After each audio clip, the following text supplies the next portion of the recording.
حضرت ابو ذر غفاری رضی اللہ تعالی عنہ کی مثال بھی جو ہے وہ حضرت عیسیٰ علیہ السلام کی مثال ہے۔ فقیرانہ درویشانہ زندگی گزاری، حضور کی صحبت میں وقت گزرا، باقی ساری زندگی ایسے گزار دی۔ کہتے ہیں دخلت علی رسول اللہ صلی اللہ علیہ وسلم، ایک دن میں حضور کی خدمت میں حاضر ہوا۔ میں نے عرض کی حضور مجھے کوئی وصیت فرمائیے، مجھے کوئی وصیت فرمائیے۔ حضور نے فرمایا تمہیں اللہ سے ڈرنے کی وصیت کرتا ہوں، اس لیے کہ تیرے سارے معاملات کا حسن ہے، تمام زندگی کا جمال یہی ہے کہ تو اللہ سے ڈرا کرے۔ یہ حضور نے مجھے فرمایا۔ میں نے عرض کی حضور یہ عمل ہوگا، کوئی اور وصیت فرمائیے۔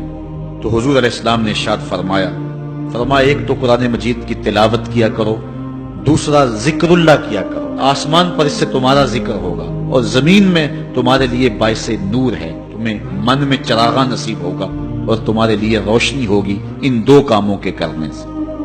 قلت زدنی، میں نے عرض کی حضور اس پہ بھی عمل ہوگا، کوئی اور ارشاد فرمائیے۔ اللہ اکبر۔ حضور علیہ السلام نے ارشاد فرمایا تمہارے اوپر زیادہ خاموشی اختیار کرنا ہے، زیادہ باتیں نہ کیا کرو، لمبی خاموشی رکھا کرو۔ اس سے دو فائدے ہوں گے، ایک تو شیطان بھاگ جائے گا، دوسرا امر دین میں تجھے تقویت ملے گی۔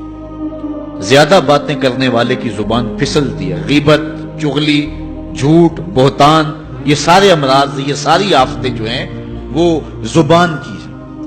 اس لیے کہا کہ زبان کی حفاظت کرنا، تو زیادہ لمبی خاموشی اور زیادہ لمبا سکوت اختیار کر لینا، اس لیے تجھے دنیا میں بھی فائدہ ہوگا، شیطان بھی بھاگ جائے گا اور تیرے دین میں بھی تجھے مضبوطی ملے گی۔ قلت زدنی، کہتے ہیں رحمت کا باڑا بٹ رہا تھا، حضور علیہ السلام کے جو ہے وہ منہ سے نور نکل رہا تھا، میں نے جھولی پھیلائی ہوئی تھی۔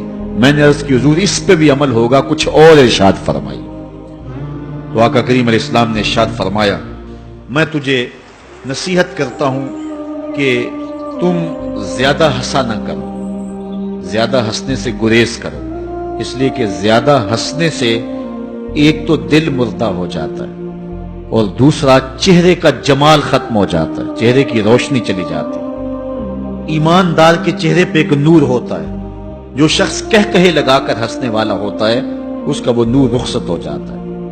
اسلام نے مسکرانے سے منع نہیں کیا، حضور علیہ السلام تبسم کی عادت رکھتے تھے۔ اعلیٰ حضرت نے فرمایا جس کی تسکین سے روتے ہوئے ہنس پڑیں اس تبسم کی عادت پہ لاکھوں سلام۔ ایک صحابی فرماتے ہیں میں نے حضور سے زیادہ مسکرانے والا کسی شخص کو نہیں دیکھا، چہرے پہ ہر وقت مسکراہٹ رہتی، مسکرانا اور بات ہے۔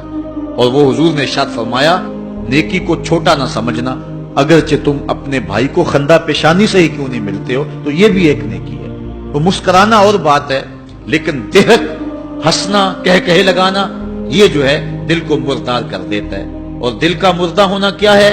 دل کا سخت ہو جانا۔ اگر کسی کا دل سخت ہے تو شریعت اس دل کو دل مردہ کہتی ہے۔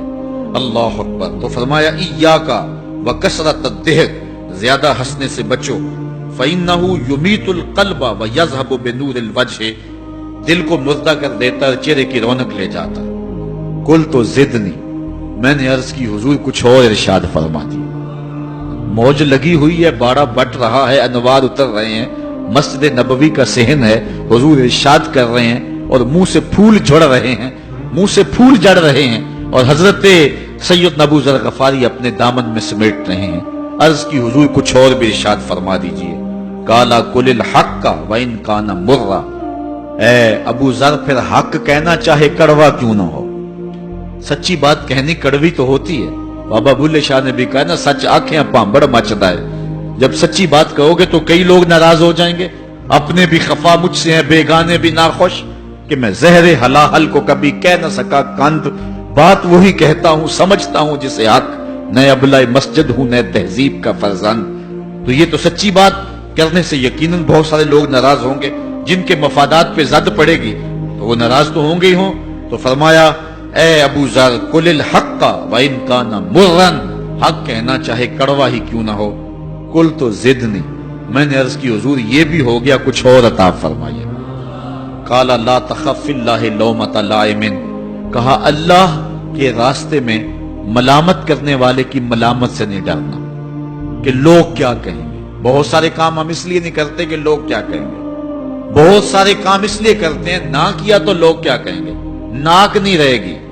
اللہ اکبر، ناک بچانے کے لیے بڑا کچھ کر جاتے ہیں، اور ناک رکھنی ہے یا قبر کو روشن رکھنا ہے، آخرت بچانی ہے یا ناک بچانی ہے؟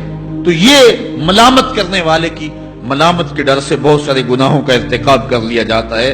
فرمایا لا تخف فی اللہ لومۃ لائم قلت زدنی، میں نے عرض کی حضور کچھ اور بھی ارشاد فرما دی۔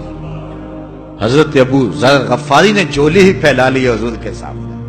اللہ اکبر، سخی کی دہلیز پہ کھڑا ہے، پھر کم کیوں مانگے؟ آواز پہ آواز لگا اور بھی کچھ مانگ۔ یہ کیفیت بنی ہوئی ہے حضرت ابو ذر غفاری کی۔ کہتے ہیں میں نے کہا قلت زدنی، تو حضور علیہ السلام نے آخری بات جو مجھے ارشاد فرمائی وہ سنیے، کالا لیحجزک عن الناس ما تعلم من نفسک، اے ابو ذر اپنے عیب دیکھتا رہے تاکہ دوسروں کے عیب دیکھنے کا موقع ہی نہ ملے، اپنے من میں ہی اتر جا، تجھے اوروں کے عیوب دیکھنے کا موقع ہی نہ ملے۔